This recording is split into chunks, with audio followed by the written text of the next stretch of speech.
Hello friends, most welcome all of you. ये video आप सबके साथ एक मोटिवेशन की बात करने के लिए मैंने बनाया है। मैं कुछ किताबें पढ़ रहा था, तो उस दौरान मुझे भारत दुर्दशा किताब पढ़ने को मिली। तो मैंने जब ये किताब पढ़ी तो मुझे आपको मोटिवेशन देने का विचार आया कि अरे यार, भारत की कितनी खराब दुर्दशा थी। यानी आज से 50 साल पहले, 100 साल पहले, 200 साल पहले तक, मैं कहता हूँ ये 20 सालों के अंदर काफ़ी बदलाव हुए हैं। बाकी उससे पहले लोग इतनी कठिनाई की ज़िंदगी जीते थे, फिर भी वो हंसते रहते, मस्त रहते थे। परिवार के अंदर, अपने दादा दादी के पास, माँ के पास, सब मिलजुल करके ऐसे रहते थे। यानी 2 समय का खाना मिल जाए बस इतना काफ़ी था। हालांकि लोग बचत भी करते थे फ्यूचर के लिए। बहुत सारे लोग, अलग अलग वर्ग समाज के अंदर, कोई धनाढ्य वर्ग, कोई मध्यम वर्ग, कोई गरीब वर्ग, अलग अलग वर्ग थे। लेकिन ज़्यादातर गरीब तबका ही था उस समय। 10% लोगों के पास पूंजी होती थी। तो अब भी ये विभाजन है, लेकिन ये कम स्तर पर है। यानी अब मिडिल क्लास के लोग ज़्यादा हो गई, पहले गरीब और निम्न वर्ग ज़्यादा थे। अब हर व्यक्ति के पास कुछ न कुछ धंधा है, वो ऑनलाइन ऑफलाइन आसपास, या सर्विसेज काफ़ी बढ़ गई। मतलब हर क्षेत्र के अंदर रोजगार बढ़े हैं, सुख सुविधाएं बढ़ी हैं। लेकिन मैंने एनालिसिस किया कि इतनी सारी सुख सुविधाएं बढ़ी, फिर भी सुख सुविधाएं, लेकिन सुकून और शांति कम है। अभी भी एक अलग प्रकार की दुर्दशा है, एक अलगाव है, एक कशिश है, एक चुभन है, एक मतलब फ्रस्ट्रेशन लोगों के अंदर है। अभी भी बहुत एक अलग तरह की फ्रस्ट्रेशन है। एक अलग सांचे में लोग ढल रहे हैं। एक नई दौड़ शुरू हो रही है वर्तमान के अंदर, इन 15-20 सालों के अंदर। मैं 50 वर्ष की उम्र का हो गया। तो आप सबसे मैं यही तो बात शेयर कर रहा हूँ कि पहले हम किस तरह की लाइफ जी रहे होते हैं, और आपकी आज की युवाओं को तो पता ही नहीं है कि पहले जो शांति, सुकून, जो समरसता थी वो किस लेवल पर थी, और आप उससे कैसे जुड़े।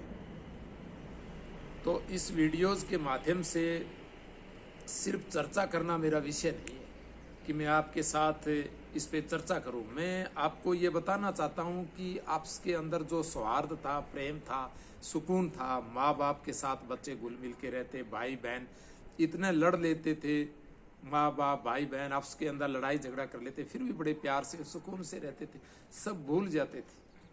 पढ़ते थे तो भी बर्डन नहीं थी। जब एग्जाम आता तो बड़े प्रफुल्लित होते थे, चाहे कंपटीशन से एग्जाम हो, चाहे स्कूल का एग्जाम हो।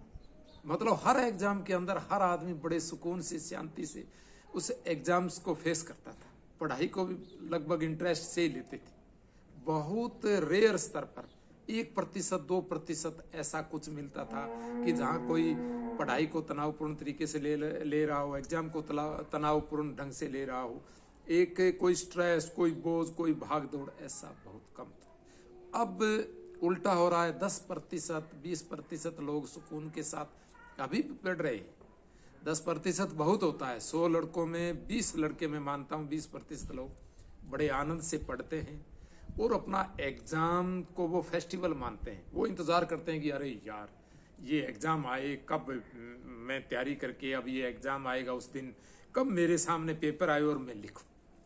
ये चीज रहती है। हालांकि कुछ स्तर पर तो उतार चढ़ाव रहता है, हमें जल्दी भी रहती है, अरे यार आज मैं पढ़ नहीं पाया, अरे यार मेरे ये कोर्स रह गया, ये रह गया। लेकिन जब एग्जाम आता है तो उसे बड़ा सुकून मिलता है, वह तैयार रहता है उसके लिए। अभी कल ही एक स्टूडेंट से मुझसे कह रहा था ये बातें, अरे मेरे को तो ऐसे डर लगता है, ऐसे। मैं कहा यार मैंने कहा मुझे तो कभी डर नहीं लगा। मेरे सेकेंडरी में 80% थे, 12th में 66 प्रतिशत थे, बायो के अंदर तो 86 के लगभग थे। मेरे फिजिक्स केमिस्ट्री मुझे मतलब समझ में कम आते थे, क्योंकि उस समय ये समझा के पढ़ाने का ये ट्रेंड नहीं था। टीचर्स क्लास में अपना पूरा करके चला जाता पाठ, और हम कोचिंग उसके पास पढ़ने जाते, तो वो उस ढंग से नहीं पढ़ा पाते थे। आजकल तो यूट्यूब्स पर काफ़ी सारे चैट जीपीटी वगैरह हैं, बहुत सारे चैनल्स हैं, ऑनलाइन ऑफलाइन इतनी पुस्तकें बढ़िया आ गई जिनमें आपको समझा के बताया जाता है। बहुत सारे प्रयोग हैं वो ऑनलाइन हैं। तो हमारी बात हो रही थी कि आप वह सुकून और शांति कैसे प्राप्त करें। यानी पुराने समय में भी तो लोग नौकरी के लिए प्रयास कर रहे थे और नौकरी लगते भी थे, ठीक है, लेकिन एक परिवार के अंदर रह करके एक समरसता, एक सौहार्द, एक बड़ा सुकून के साथ एग्जाम फेस्टिवल लगे, पढ़ाई फेस्टिवल लगे, ये चीज़ें उस समय जब हम महसूस करते थे, वो चीज़ कैसे आई। हालांकि ये मैं नहीं कहता कि वह बहुत आदर्शवादी स्थिति थी।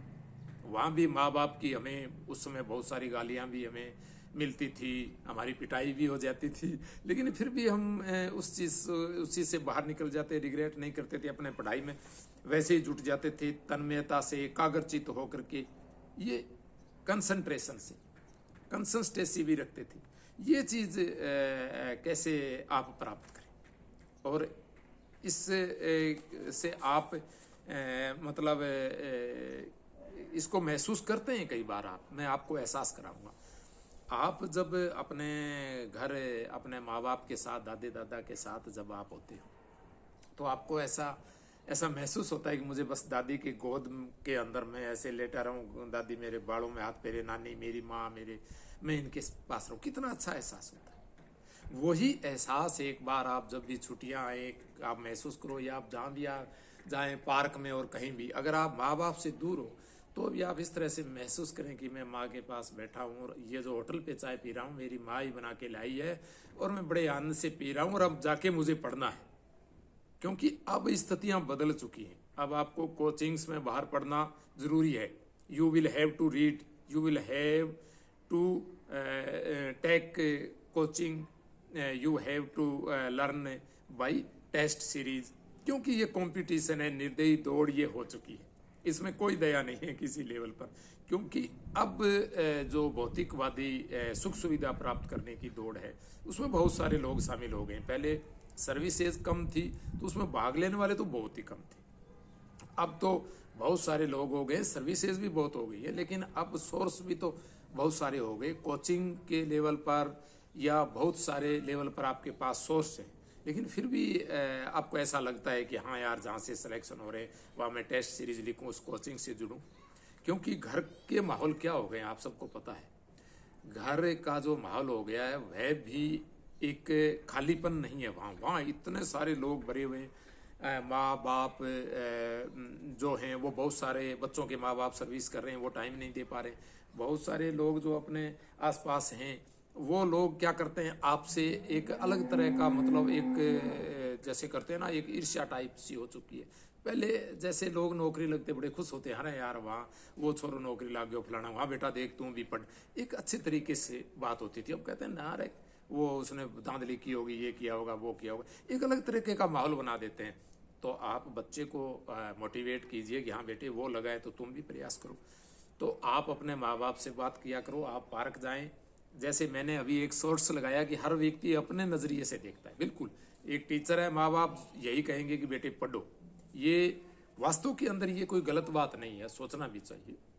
लेकिन हर बच्चे के एक इंटरेस्ट होते हैं जो एक आवारा और मस्त रहता है। जिस माँ बाप के पास अच्छा पैसा है, अच्छी ज़मीन है, जायदाद है, प्रॉपर्टी है, वो ठीक है, बर्डन नहीं लेता है यार, ठीक है मेरे पास बी पार्ट है, मतलब पार्ट बी या जिसको बोलते हैं, जिसको प्लान बी है, यार डोंट वरी, मस्त मैं पढ़ रहा हूँ, कोई कमी नहीं है। वो एक आवारगी सी में रहता है, मस्त रहता है। हालांकि मैं आपको सलाह नहीं देता हूँ, मैं कहता हूँ कि आवारगी मत रख।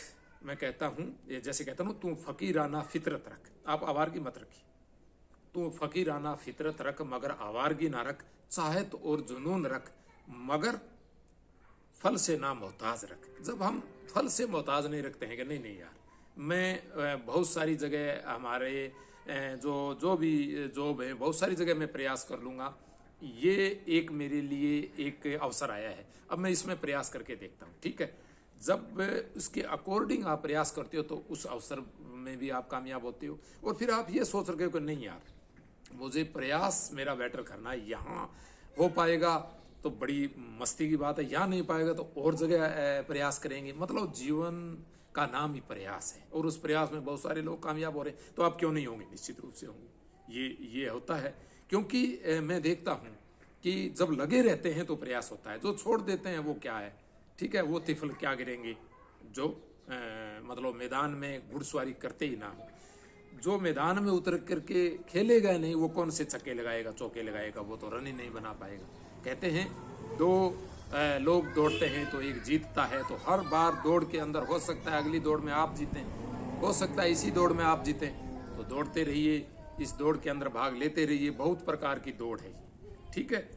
आप मस्त रहिए, और बहुत सारी जगह आप जो अपनी एनर्जी खराब करते हैं उसको आप हटाइए, सही जगह लगाइए, ठीक है ना। आवार की मस्ती है ना, वो आप मिडिल क्लास वालों के लिए नहीं है, क्योंकि आपको रोजगार प्राप्त करना है, तभी आपकी ज़िंदगी मस्त बनेगी, तभी आपका वैवाहिक जीवन शुरू होगा, तभी आपके लिए बहुत सारी ये जो संसार की सुख सुविधाएं हैं ये आप प्राप्त कर पाओ। तो थैंक यू फ्रेंड्स, आज का मोटिवेशन इतना ही। मैंने काफ़ी दिन हो गए आपसे इस लेवल पर बात नहीं की थी, तो थैंक यू फ्रेंड्स।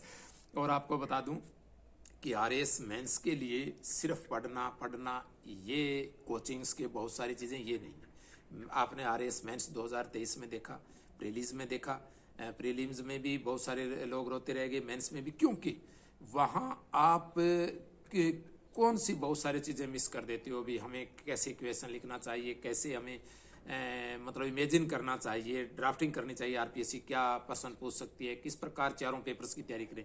ये वीडियोस मेरे 2 पेपर्स के मैंने बना दिए हैं, और चौथे पेपर के, हाँ 3 पेपर के बना दिए हैं, चौथा पेपर का वीडियो है वो आएगा, तो आप वो देखना, ठीक है। ये आपके लिए काफ़ी उपयोगी रहेंगे। 89 रुपये मेम्बरशिप है। बाकी इस चैनल्स पर जो मेंटोरशिप है ना, वो आपको हर एग्जाम में सफलता दिलाती है। मैं कहता हूँ पहली बार में आप उसको फॉलो करके तो देखिए। Thank you.